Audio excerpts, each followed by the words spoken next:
Good evening, all. I think I'm unmuted. How's everybody doing? Give me a thumbs up if you can hear me okay.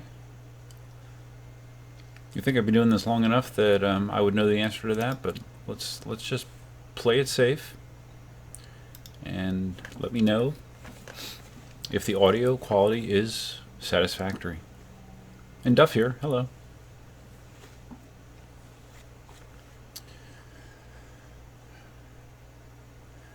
Oh, so Bob, okay, so you started with the EUCs, and do you have a Tesla as well, Bob? Actually, I'm kind of hoping that it works the other way as well. I'm hoping that, because I've been getting a lot of Tesla viewers, and I'm hoping that maybe we can pull some of those people into the land of PEVs, get some more EUC riders out there. I think that would be cool. Mr. Car Crazy, what's up, man? Okay, so evidently you guys can hear me. That's great.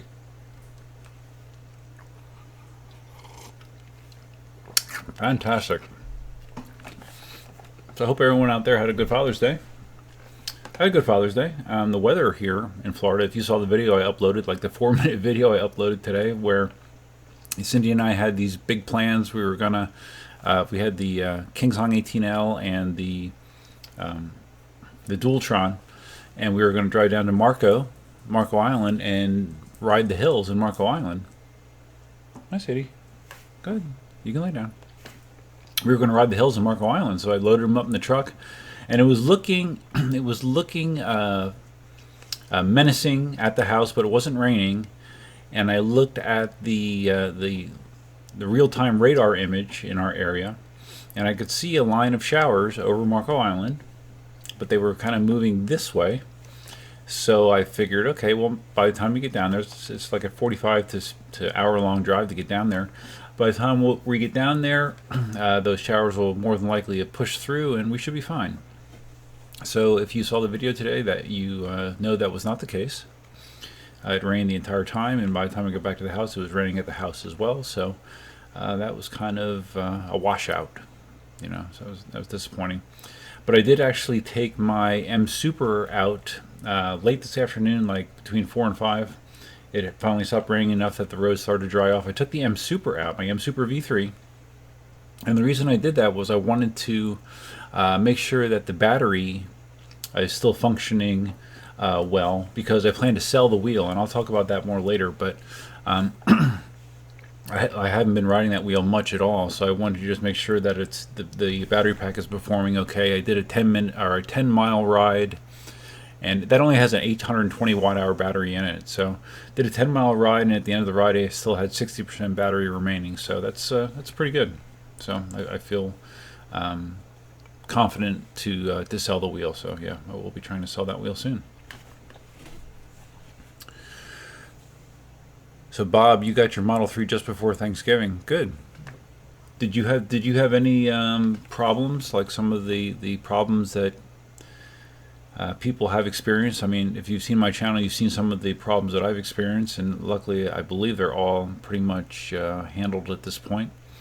But like, did you have paint issues, fit and finish problems? Those are the big things that people complain about. Wind noise, that kind of stuff. My big problems were the paint run on my trunk, right by my rear trunk, and the steering wheel was misaligned from new, and it took them 2 shots to get that fixed. So those were my 2 major things that I had to get remedied with my Model 3.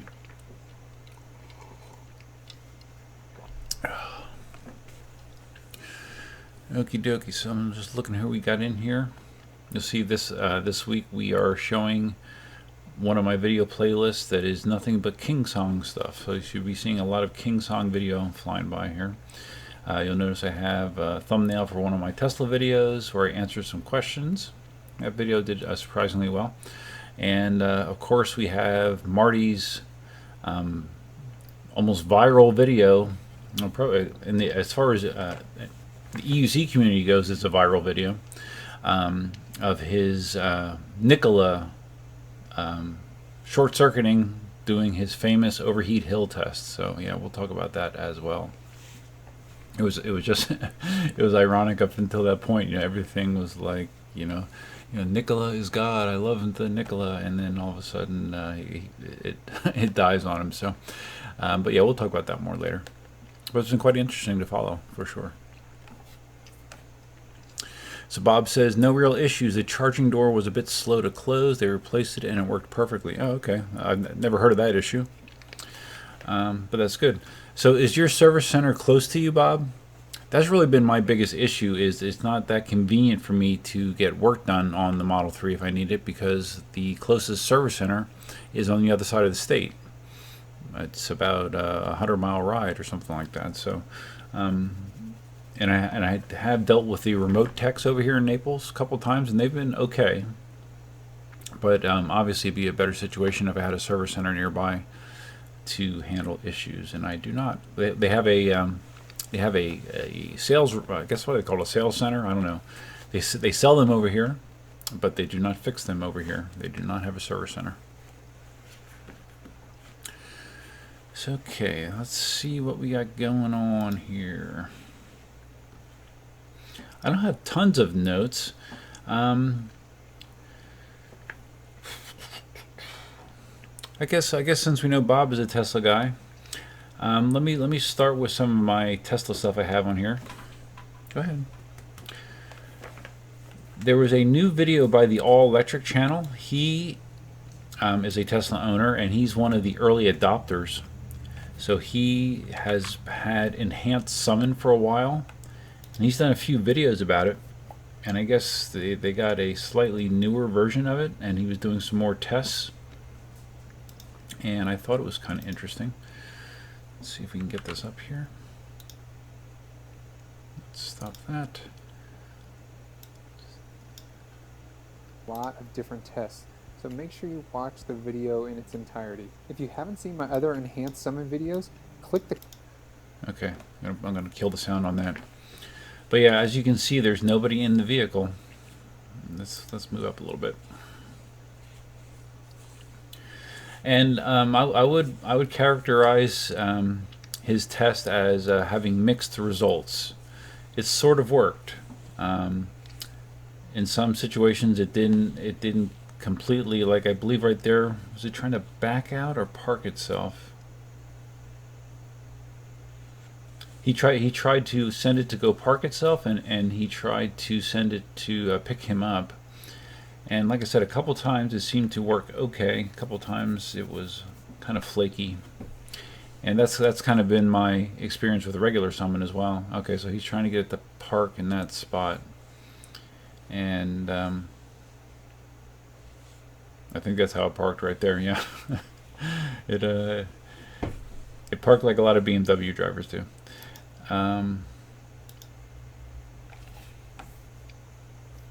Alright, okay, now this is one of his attempts to have it come pick him up, I believe.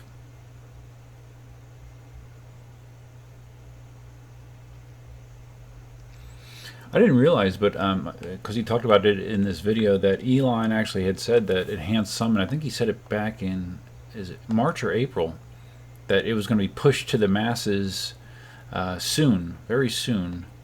And now we are mid-June, and soon has not come yet. Yes, okay, this is one of the examples where it does a pretty good job. The only issue is it kind of stopped like right in the middle of the lane, so if you were behind it, you would probably be annoyed. But it almost worked. Yeah, blocked some traffic, but it almost worked. And let's see. Oh yeah, this did not work out that well. He was trying to back it out of a spot like that, and it just seemed to get confused and tried to squeeze through. It just kind of stumbled around. It did not perform this maneuver very well. So enhanced summon still has a way to go, and if enhanced summon has a way to go, then full self-driving probably has even farther to go, even though again we were told that full self-driving was supposed to be available by the end of 2019. But I do not expect that to happen. I do not expect that to happen. So anyways, yeah, I thought that was kind of cool. Alright, let's remove that. Let's start that up again. All right. Bob says his service center is in Indianapolis, about 20 minutes away. Yeah, that's nice. Very nice for you.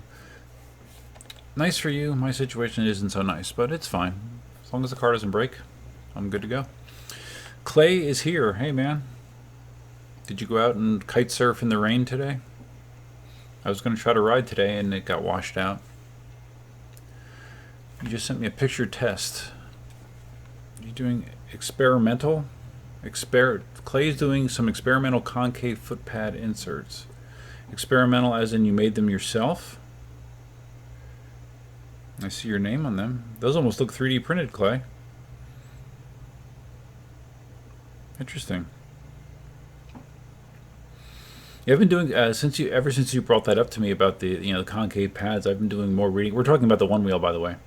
One of the upgrades that you can get with a one wheel is you get a foot pad in the back that, because from the factory the foot pad is flat as a board. But one of the things that better riders will do is they will get a concave foot pad that has a curve to it, and having that curve allows them more control, more precise control, faster turning, all kinds of good stuff. And I've never considered myself a skilled enough rider to even care about that. But it would be interesting to try, I guess. But I have not done so as of yet. But maybe, we'll see. So, Clay, did you say? Okay, how did your experiment go? How did it feel having the lip there? I don't know that I have a quick way to get this on the stream. Well, I might actually. I can be kind of resourceful sometimes. If I just keep talking. No, I don't want to do that. No. Alright. Maybe I can't do this quickly. Let's see. Can I do it? Can I do it? Can I do it? If we stick that there and we stick it, send it to him, and we send. And we see if this works. Okay, it says it worked. Sadie, what's up?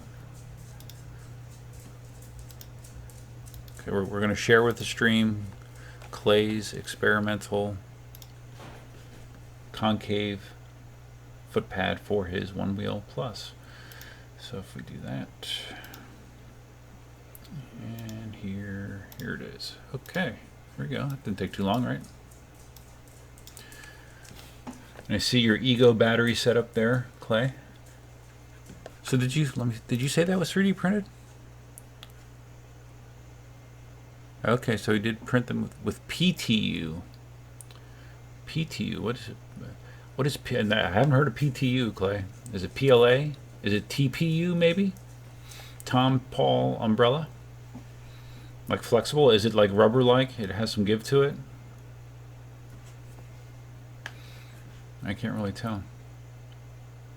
But I think most of the concave pads I've seen, they also have, the concave across the very back of it as well.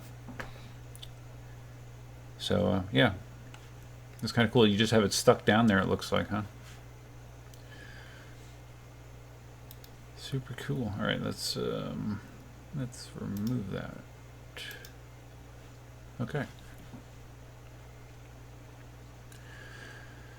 Mr. Car Crazy. Regarding the summon video, he kept staying in front of the car. I wonder if that affected the results. Yeah, I don't know. I've noticed I've been doing some messing around with summon, and actually I have a video that I did today that I haven't had a chance to upload yet, just demonstrating how regular summon works for me in my garage. And up until a couple days ago, the end of last week, I hadn't been able to get summon to work at all, really. Whenever I would try to activate it, it would just immediately say summon cannot be started at this time or something along those lines. And I think there was two problems that was causing that. Because what I was trying to do was back my car out of the garage. I wasn't even trying to pull it in, I was trying to back it out. And in our garage we have like some of those parking assist balls that hang down, and when that ball touches your car, you're far enough ahead. Well, those are hanging down, and I don't know if the Tesla was seeing that as an obstacle and immediately abandoned the summons. So I pulled those out of the way so they were no longer hanging down.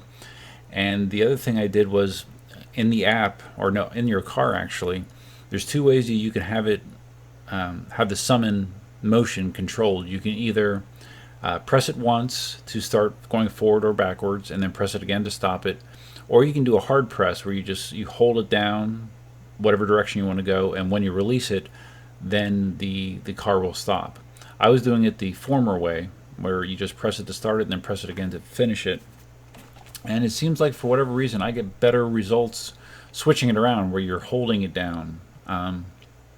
It seems to go past spots where it got stuck before. But as you see in the video today, even with that, there still was some weirdness with the way someone acts. So, and plus, my garage is a garage. It's a working garage. There's things in the garage. It's not like it's just a big empty square. So there's lots of possibilities that things are giving some false readings that are throwing the summon off.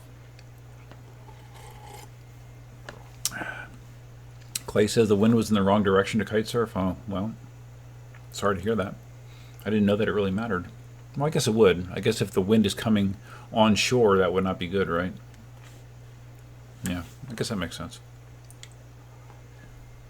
So I'm thinking the clouds today were going north. They were from the radar that I saw. It looked like the clouds were moving from. They were going in a northwestern direction. Northwest, maybe I would say. So I guess that's not a good direction.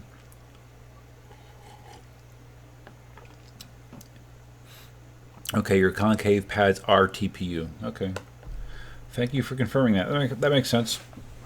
I've printed TPU a little bit, not a ton. I've had a hard time printing TPU. It can be kind of problematic just because it. For those of you that don't know, TPU is a type of filament that's used in 3D printers. And it actually has a very rubber-like consistency to it and durability. It's very flexible, and you can use it for a lot of things. I've actually used it for some real-life problems. I've fixed issues with it. Like I made a TPU cover for the hub of my tractor, and it's been on there for months, and it's worked fine. On my 3D printed store, I actually have some TPU charge port covers that you can get, and yeah, so it's a cool material. It's just not the easiest thing in the world to print. Not that easy. So okay, let's see any other Tesla stuff on there. I mean, I've probably shot more Tesla videos over the last 2 weeks than anything. You see on there my thumbnail about answering questions. That was just kind of a funny video. I did have a video that I got some shit for. Some people were saying I was a clickbaiter because I had a video where I talked about my first month of charging on the Tesla, and my first electric bill was almost exactly 50% higher than my previous one, which was a little bit shocking at first. And my initial inclination was that it had to be the Tesla, and it was kind of weird because everything I had heard leading up to that is, people said their electric bill goes up $30, $35, maybe $40, depending on your rates. But in my case, my bill went up $100. So I was kind of shocked by that.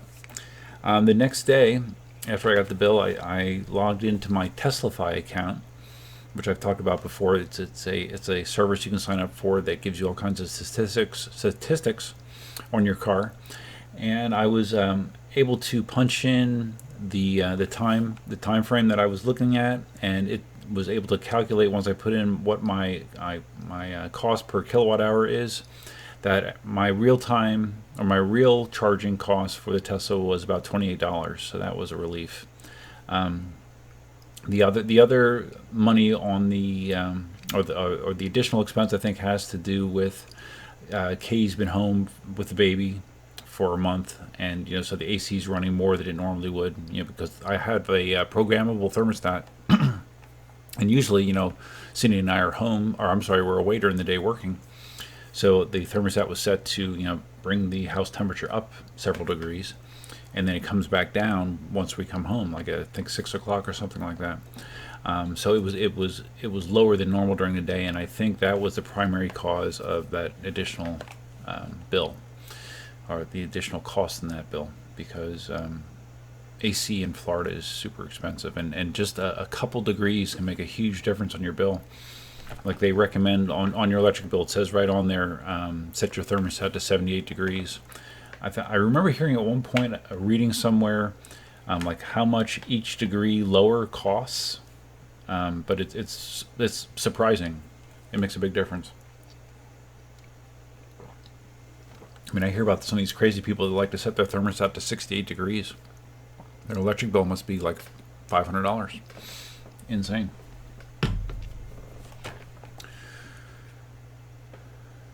All right, Clay says you want onshore wind for kiteboarding. So you want wind that comes off the shore towards the water. Is that what onshore? Forgive my ignorance. That's what onshore wind means. That means wind that originates onshore, or wind that's blowing towards the shore. I'm such a kiteboarding noob, I guess. So, anyways, like I was saying with that Tesla video, I had a couple people that said, "Oh, you clickbaited us," because the video said, the thumbnail said my electric bill went up 50%, and the title of the video was how much did my Tesla Model 3 cost the first month to charge, or something along those lines. So nothing in there was false, but obviously, when you are a YouTube content creator, you want to get people to click on your videos. So you want to give them something of interest to get them to want to watch the video. So I thought that was kind of interesting. But some people didn't appreciate it, evidently, which is okay. You can't. One thing I learned is you cannot please everybody on YouTube. if you try, or on the internet in general, if you try to make everybody happy, you're going to make nobody happy. It's an impossibility, believe me. Also, regarding my channel, I did cross 6,000 subscribers this past week, so thank all of you that, if you're a subscriber, thank you very much. If you're not, please consider subscribing and hit that notify bell. While you're at it, I'm so used to saying that, I say it in my sleep nowadays. But yeah, 6,000 subscribers, so every 1,000 subscribers is coming quicker and quicker, which is great. That's the kind of trend that you want to see, so I'm very, very happy about that. So thank you again.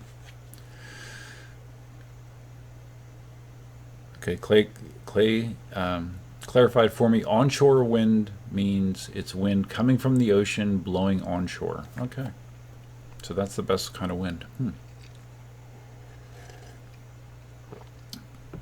I guess that makes sense, because if it was reversed, you would keep getting blown out to sea, I guess, right? Makes sense. Okay. So let's see here. Oh, now this was an interesting video. This video made me nervous, very nervous. My house is filled with personal electric vehicles that I charge on a regular basis, and most of the time that they're getting charged, it's in an unattended fashion. So last week I saw someone post this video of a man that was charging his scooter, his electric scooter. Luckily, he was in the room. I'm not sure if this is a security camera that he had in the house that captured this. Let's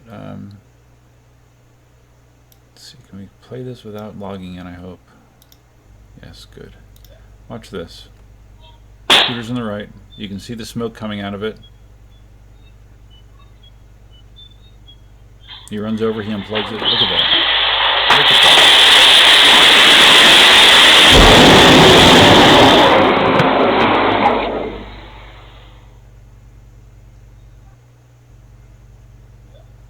It was an instant inferno.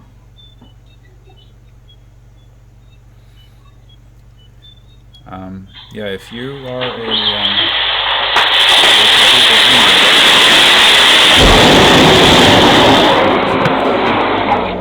that's the thing with lithium batteries. If one goes, that heat it creates a chain reaction, and it will just. I've seen this with Tesla batteries as well.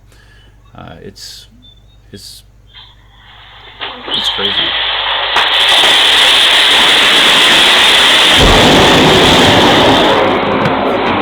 To put that out without any further damage, but that was terrible.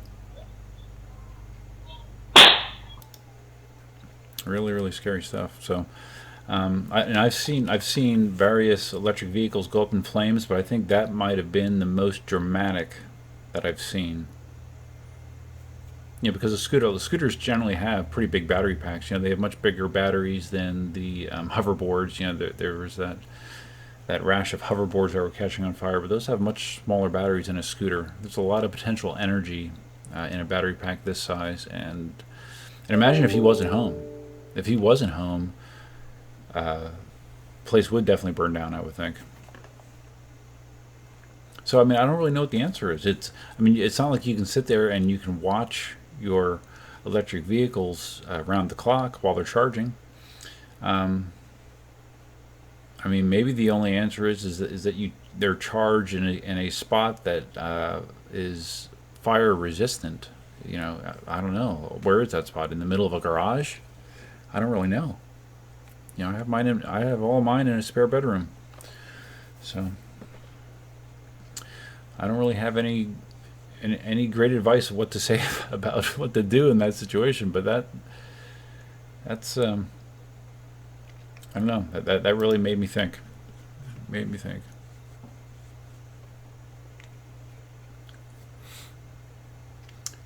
Yeah, Clay. Holy crap, indeed. And obviously, I've never seen a video of a one wheel going up like that. Thank goodness. But the potential is certainly there. And any device that has lithium batteries in it, that is that's a potential outcome. Unfortunately. So, yeah. All right. So, Bob is asking about the Gotway Nikola. Yes. What is your question, Bob? Are you asking about the thumbnail that's on, or the video description that's on the screen? A Nikola it's a Gotway Nikola. That is an EUC. Well, that's right. No, you know about EUC, so I don't need to explain that to you. Yes, Mr. Car Crazy, that was intense. That was a very, very intense fire. So, anyways, all right. So let's talk about the Nikola and specifically Marty's ringing endorsement of the Nikola.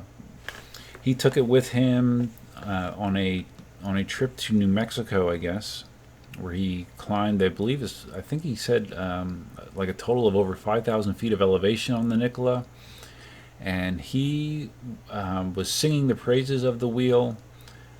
More than anything, Marty has the tendency to, like, whatever wheel he just buys, he will say he loves it, but the Nikola was a step above. He felt like it was really the best riding wheel that he's ever ridden, and that's saying something for Marty, because he has such experience, and he owns I don't know, 11 or maybe even 12 EUCs at this point. So he has a lot of experience riding EUCs, and to him the Nikola was the cream of the crop, and he was telling everybody that he loves it, he loves it, he loves it. So a couple days ago, he decided to take the Nikola to his testing grounds. He has some very steep mountainous areas around him, which features a spot called Overheat Hill, where he's taken a number of wheels, and this hill, as you can imagine, is super steep, and the point is to see how the wheel reacts going up the hill. He has had wheels outright blow up on that hill, but more often what will happen is they overheat, hence the name. They will hit a certain temperature threshold and they'll shut down, and you just let them cool off. And there's only been a handful of wheels that have been able to make it all the way up to the top of that hill successfully without shutting down, at least. And I'm trying to think. It was the Gotway MCM5, the Gotway MSX, the KingSong 18S got to the top and then shut down as it got to the top. And I don't know, the 18XL did not make it. It kept overheating. I'm trying to think. I thought there was another. The Z10 did not make it. That was overheating. I think I'm missing one. I'm not sure, but anyways, it's a standard test that he does with a lot of wheels. So he took his Nikola there as well, and it was weird. If you watch a video, it's a real long video. It's over a half-hour video, so I jumped around a little bit. But very early on in the ride, you could hear he has a Pebble watch that he's running. I think it's Wheel Log that does this, and he's tracking his wheel temperature and the amps that it's pulling. And there's like an audio warning when it goes across a certain amp threshold, and I believe in this case he had it set to 90 amps.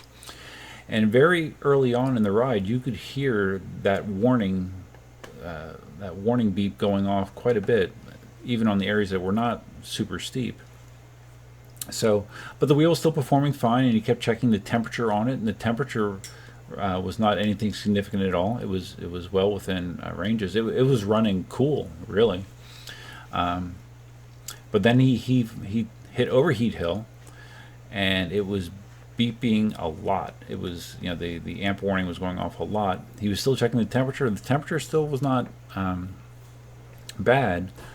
But I read some of the discussion afterwards that temperature reading might not be the most accurate thing, because depending on where the sensor is, if it's right by the fan, it could be giving you some inaccurate readings. But anyways, the temperature warnings were not bad. But what happened was he kept hearing the amp warning, and then it just clicked right off, and he went straight down. Classic face plant. Luckily, he was going up a hill, so he wasn't going fast. And he had his selfie stick and his Insta360 camera, and he did not drop it. He kept it rolling. It was a good move on his part. But the wheel was dead, and he had to get it back down the hill. And he included in that video a post-mortem, and you could tell he was not happy. He was saying how the trolley handle, which he had defended originally, saying that it was nice and everything. I guess in the situation when the wheel is dead, it's not so nice because it has no lockout feature.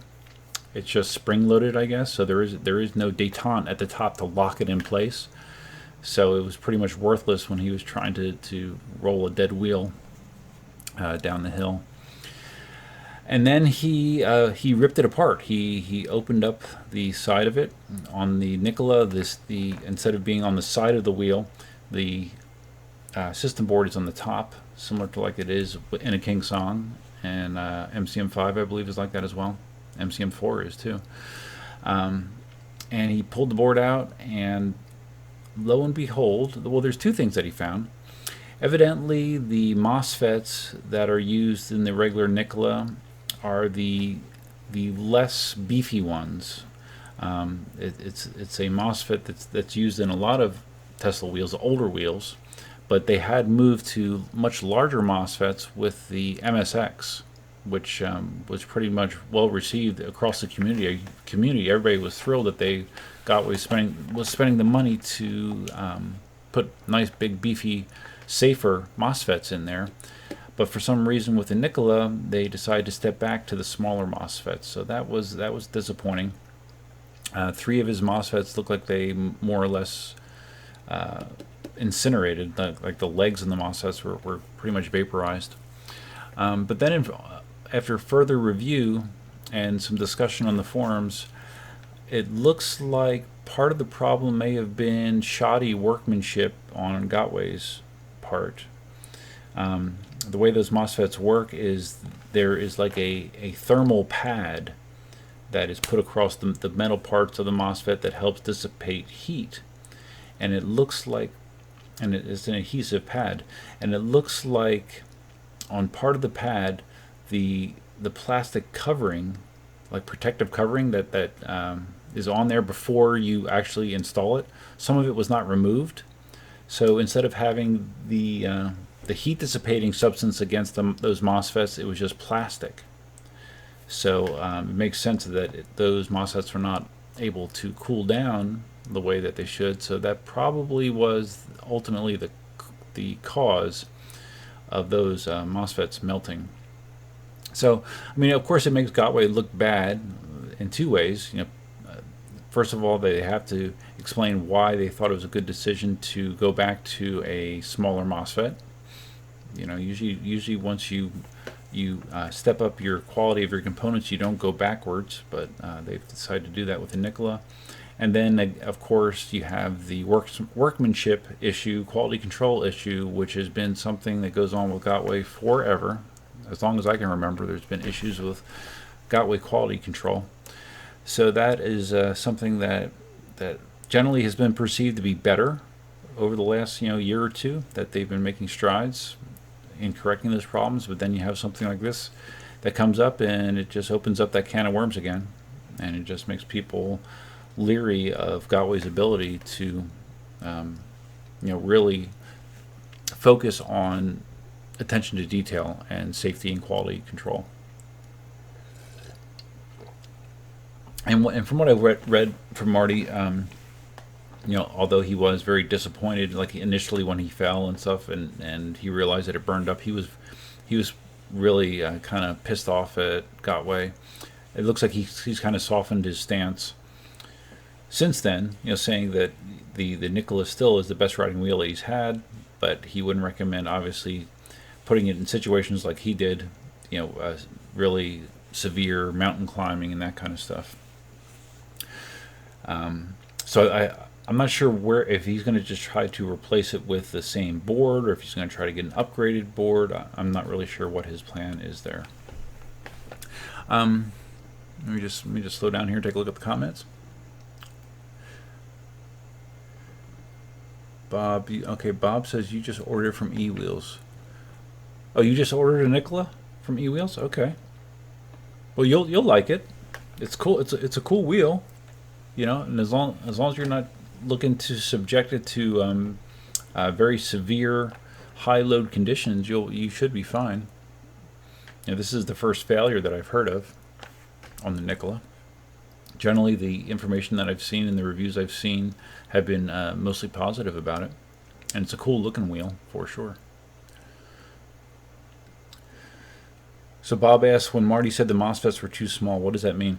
The MOSFETs are the things that are like the drivers. They pass the current. The high current load goes through those MOSFETs, and basically, I don't have a quick way to show you the difference, but it's a chip that has a heat sink on it, and very simple logic, the larger that chip and heat sink is, generally speaking, the more current it can pass safely. If it exceeds a certain threshold, you have the ability to blow a MOSFET. But that's a common system board failure that you'll hear people with EUCs talk about, that they blew a MOSFET. If they say they blew a system board, that usually means they blew a MOSFET. And it's just normally caused by high current situations that overload those components. So Gotway had, in the MSX, put really beefy, strong MOSFETs in that wheel. And with the Nikola, they did not. They put in the prior generation MOSFETs, which are not as good, but they're not bad. Like I said, they are in a lot of Gotway's high power wheels. I believe it's the same MOSFET that's in the Tesla, in the ACM2. But it's just a weird decision to cut corners there. Why put something that is not as good if you've already established that you're okay putting it in the MSX? Why would you not just put that in all of your products?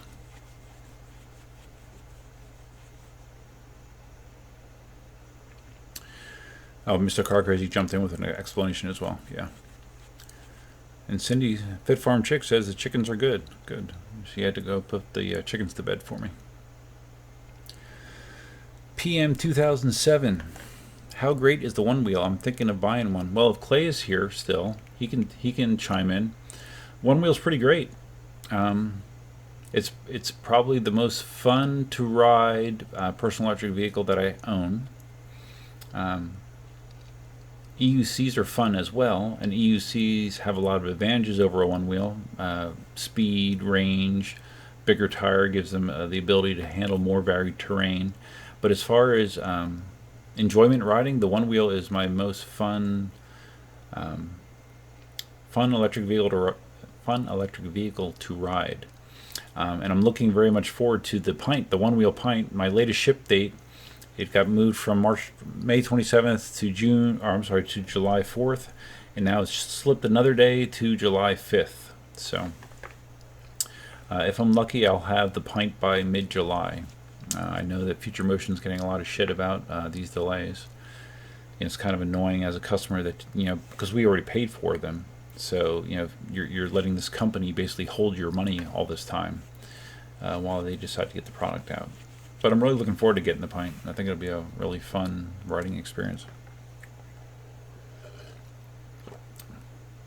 So, do you have any prior experience riding other sorts of things? Are you a snowboarder? Are you a skateboarder?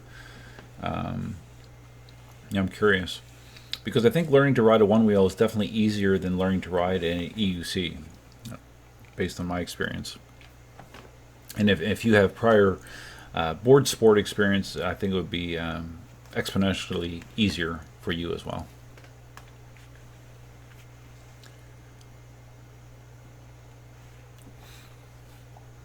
Yeah, like I said, Clay is a big one wheel advocate. He loves them.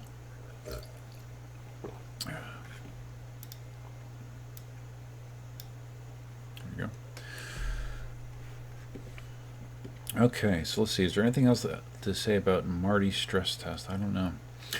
I think I did talk about. Yeah, I did talk about it in the last stream. Also, how I thought it was kind of weird that Gotway was releasing the Nikola Plus right on the heels of releasing the Nikola. And ironically, what I heard is the Nikola Plus, which has a bigger battery, supposedly a higher power motor. That wheel has the bigger MOSFETs, the MSX style MOSFETs. So that's just another reason for Nikola owners to kind of get a little bit annoyed with Gotway's business practices, but we shall see what happens. So PM 2007 said ski, skateboarder, rollerblade. Okay, yeah, you'll pick up a one wheel, no problem, and you'll love it. I mean, it's the only people that I've seen that don't like one wheels are the people that have tried it and haven't stuck with it. They might have fallen once or something, and I fell quite a few times learning to ride. And unfortunately, part of my problem was the front sensor pad on my board was defective, sort of. So when I was trying to do the heel lift that you're supposed to do to disengage the board, it wasn't always disengaging. And the end result of that was the board flying out from under me more than once, and me smacking my head on the concrete more than once. Luckily, I was wearing a helmet, but you'll love the one wheel. It really is fun. And if you don't have a lot of money to spend, you could always go with the Pint, which is less than $1,000. That was really the big thing. That the cost of entry with a one wheel XR at least is pretty steep. You're talking $1,700-$1,800 for the original one wheel XR, whereas the Plus is it $949 or $999? I don't know. I haven't looked lately, but Plus is a lot less money, but it really should give you a very similar experience to the bigger one wheels. All right, so we talked about exploding scooter batteries. Tesla Summon. Am I a clickbaiter? No. Oh, okay. There's a new. Oh, so let's see. With Marty's experience, I'm just trying to think. Is there anything else? I think he actually said something about that he might also buy a Nikola Plus. I think he mentioned that. I don't know if he was serious or not. I would guess he is, just based on past experience, that he might buy a Nikola Plus, and I think he's going to buy a KingSong 16X as well. And speaking of the 16X, there was a new video this week that showed it riding at higher speeds. Let's see if we can get that up here. Let's pause this. I really do like the way the 16X looks. Alright, web page.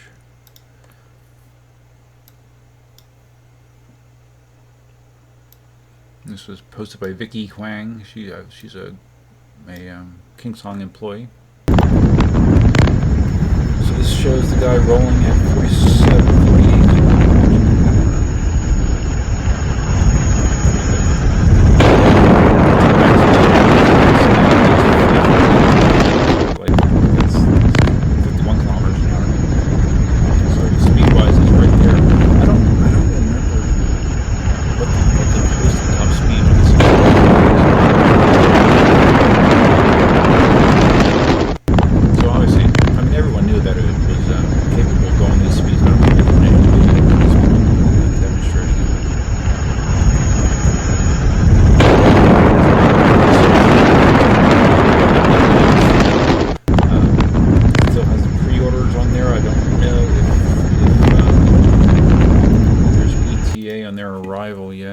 See if anything's changed over there.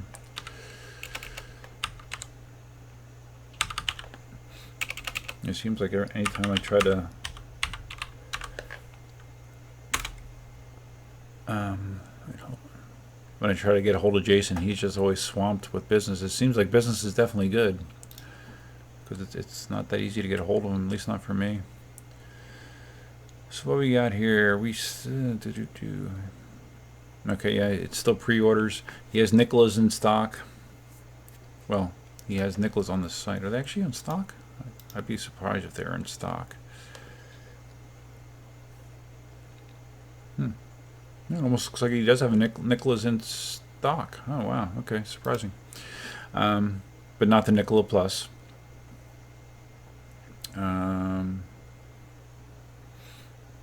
have the new monster on there yet either. So yeah, no Nikola Plus on there yet.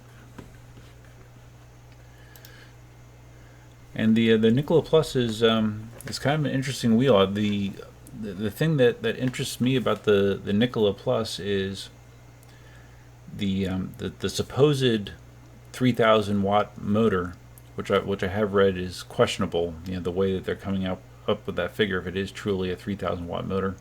But also the big battery pack with the 100 volter. You can get the 1845 battery pack, 1845 watt hour battery pack. So that sounds like it would be a really nice combination. And the tire, it's a big fat 3-inch tire.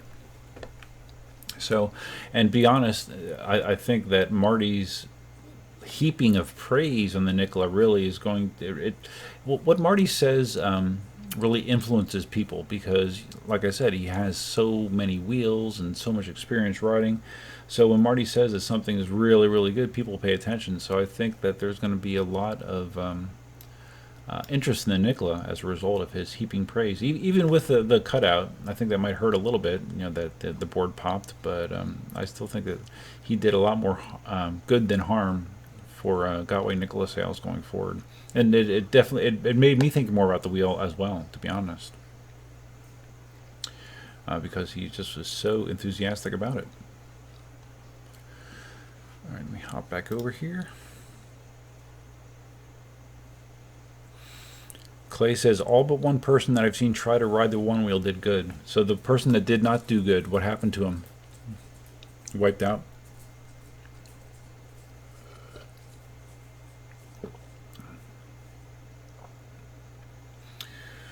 Mr. Car Crazy says, your voice gets lost behind the wind noise. What are you referring to?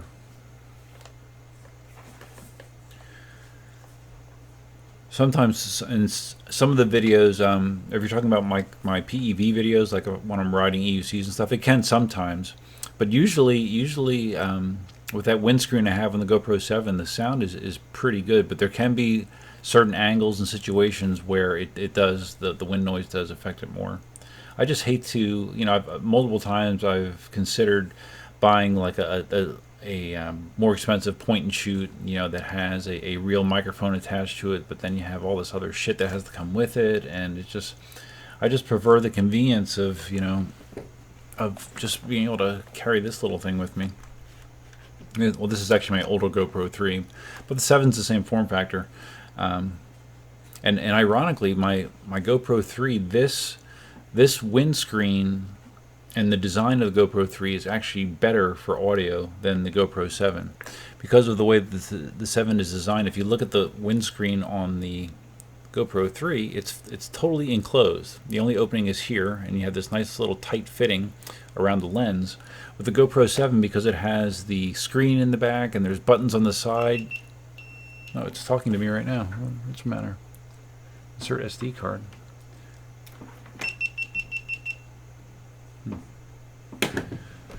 And the GoPro 7 is buggy. It just does weird shit at times. But anyways, with the GoPro 7, since it has more buttons and stuff, I have all these different holes in my windscreen.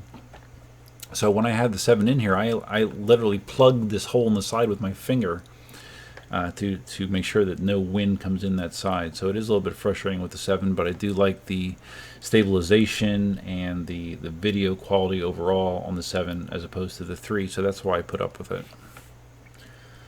But who knows, down the road I might do something differently.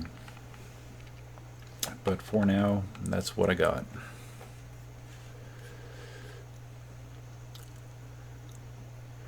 On the KingSong video you were overlaying,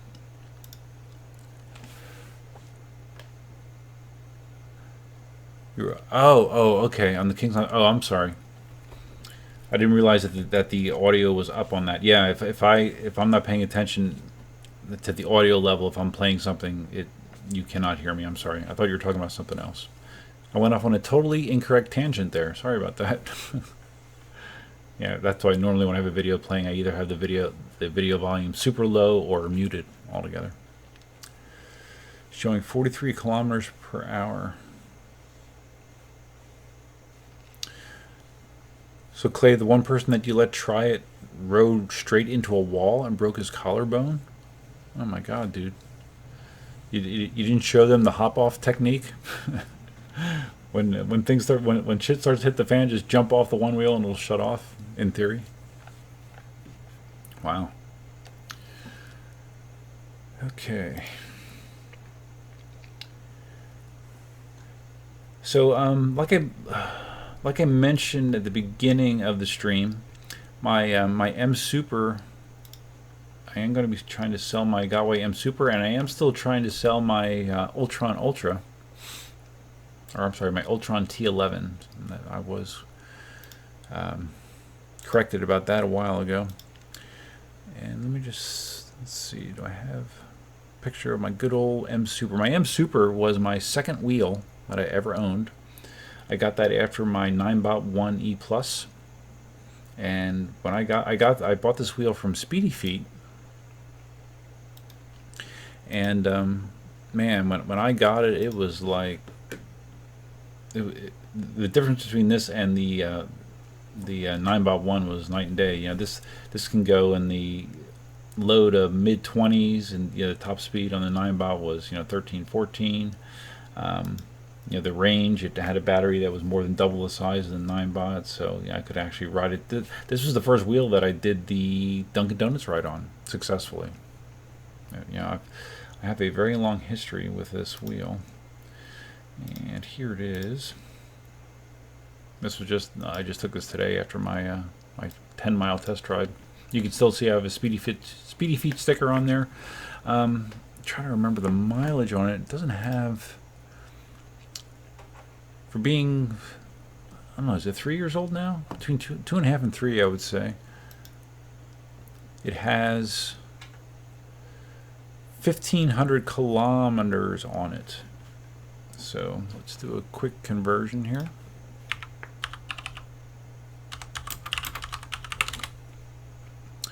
About 932 miles. So it's my highest mileage wheel that I own. And it has, if you look at my channel, you'll see the various work that's been done to it over the years. The shell was replaced. I replaced the whole shell. It was originally a shiny shell. Can I say that? Shiny shell. You can see the side panels are still the shiny surface, but the rest of the case is that matte, that rubberized matte surface.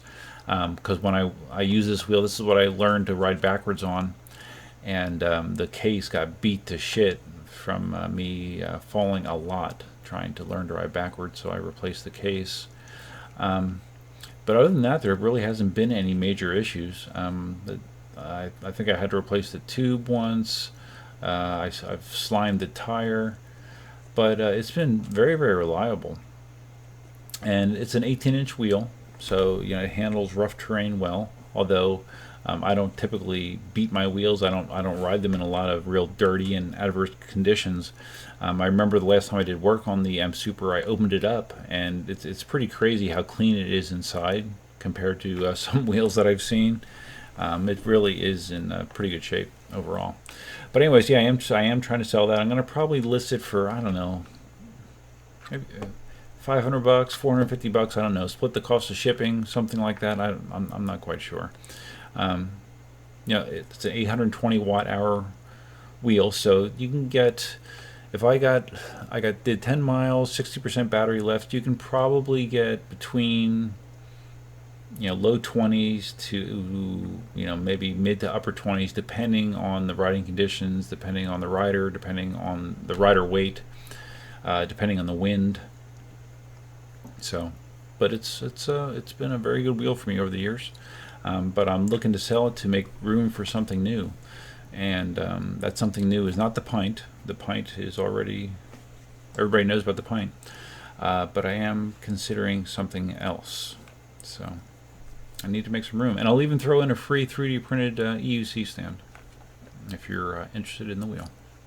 So I'll probably post it on the EUC forum and the local Facebook marketplace, I guess, even though I don't know that the average Joe is going to know what to do with an EUC, but I'll throw it up there just for the heck of it. And it's been frustrating trying to sell the Ultron. I've gotten a few offers, but it just, maybe it's just me, but personally I get aggravated when the first thing I get, the first communication I get for somebody, if something I'm selling is, okay, well, the price is X, and the first question is, hey, will you take X divided by 50% or times 50%? They offer you half price. That's the first thing they ask, and I'm just, people like that, I'm just like, thanks for the offer, but no.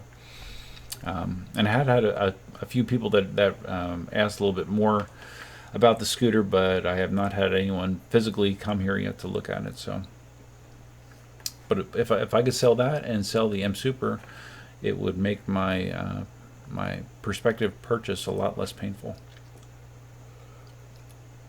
But we'll see. We shall see.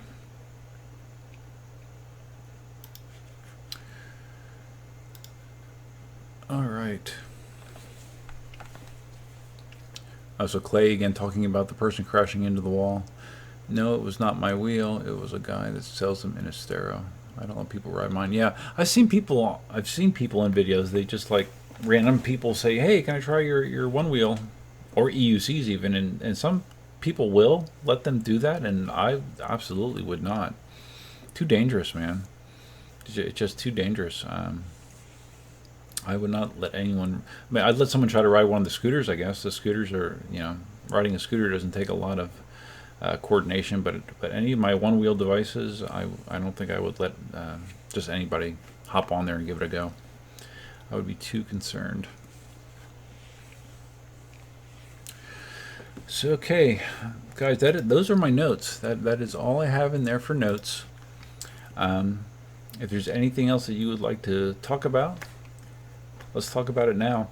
I've been talking to Cindy about it, and the live streams, the live attendance on the live stream has been going down pretty consistently for I don't know, a couple months, something like that.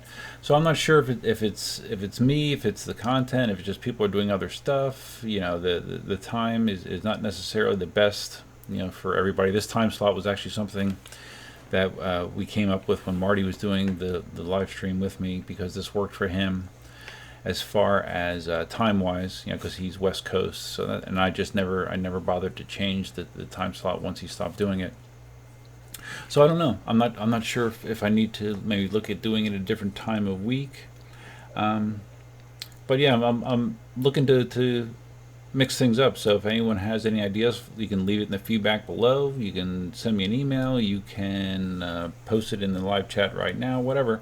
But I am, because you have to have I like doing it, but when you're doing it for only a handful of people, it's you don't get the interaction. You don't get a lot of interaction from the chat when you only have a limited amount of people. So that is my goal. That I like to get some more people in there so we can get more conversations going, get more back and forth stuff. Hi, baby. Hi, Elsa. Right, Elsa? If you would talk to me, yeah, you could talk to me. Good girl. So, anyways, yeah, I was thinking about that. Like Cindy said something about, maybe I should only do it once a month, and I don't think that would really fix the issue. Doing it less. So I don't know. And this time I actually did put some effort into posting it on several groups, on Facebook and on the EUC forum, just to give people a heads up. And still, it looks like we have a pretty light turnout again. Clay, of course, Clay says that the answer, Elsa, no. Clay says the answer is kiteboarding.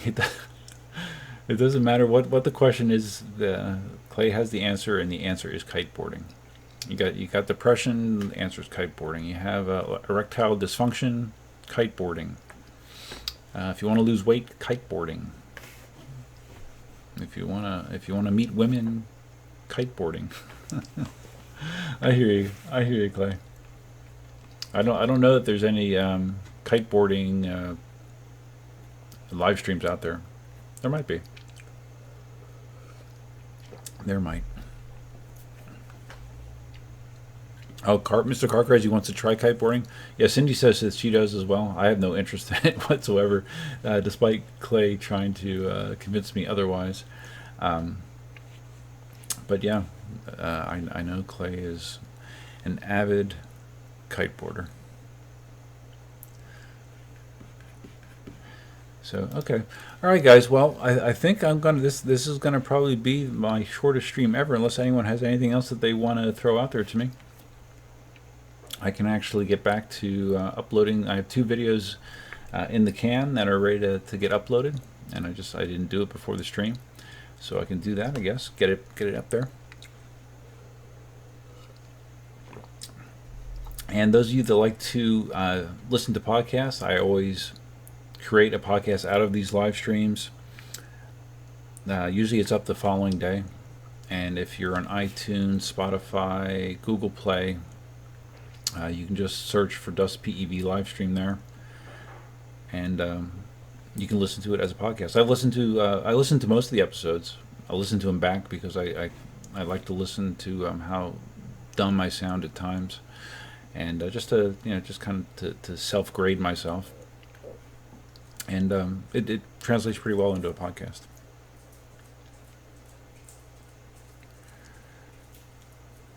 All right, Mr. Car Crazy, thanks for stopping in. And Clay, I'll show you a kite surfing video. I'm gonna get right on that. I'll Photoshop myself into a kite surfing video, and I'm sure that'll do well. So anyways, guys, I appreciate you coming in, and if there are any changes to the live stream, I will post them in my community forum on my channel, and I'll get any changes out there, and that's it. Hope you had a good weekend, and until next time, Duffman.